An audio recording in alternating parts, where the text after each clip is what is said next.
हमर दुनु बयालोन साला धुक धुक करे, धुक धुक करे। हमर दुनु बयालोन साला धुक धुक करे, धुक धुक करे। नमस्ते प्रणाम, हम आप सबके छोट भाई शंभू कुमार समर। तो आज यही ट्रैक पे नवरात्र का देवी सॉन्ग लिख के ला दिया हूँ। तो सॉन्ग स्टार्ट करने से पहले आप सबसे एक रिक्वेस्ट है कि हमारे चैनल पे नए हो तो हमारे चैनल को सब्सक्राइब कर लीजिए ताकि जब भी मैं ऐसे ऐसे हिट मीटर लिख के डालूं तो सबसे पहले आप सबके पास पहुंचे। तो चलिए इसका मुखड़ा स्टार्ट करते हैं। गजबे सजल पन डाल बाटे चम चम करे, चम चम करे। गजबे सजल पन डाल बाटे चम चम करे, चम चम करे। हंसतारी मैया सती दिया जरे अगरबत्ती, नव दिन रात मंडप गम गम करे, गम गम करे।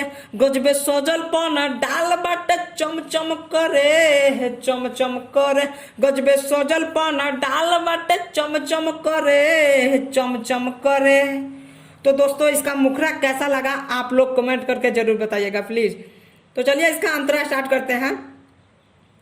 नव दिन निमिये पर झुलुआ झुलेली, सब के घर मैया अवतारी डेली। अरे नव दिन निमिये पर झुलुआ झुलेली, सब के घर मैया अवतारी डेली। हम करी पर नाम पूजा होता सुबह शाम, साउंड बाजतावे देखो सब छम छम करे, छम छम करे। गजबे सजल पन डाल बाटे चम चम करे, चम चम करे। गजबे सजल पन डाल बाटे चम चम करे, चम चम करे। तो चलिए इसका नाम मंत्र बताते हैं। शंभु समर भजन लिखल बसु पर, झिझिया में जादू डैनी मरल बछुप कर। अरे शंभु समर भजन लिखल बसु पर, झिझिया में जादू डैनी मरल बछुप कर।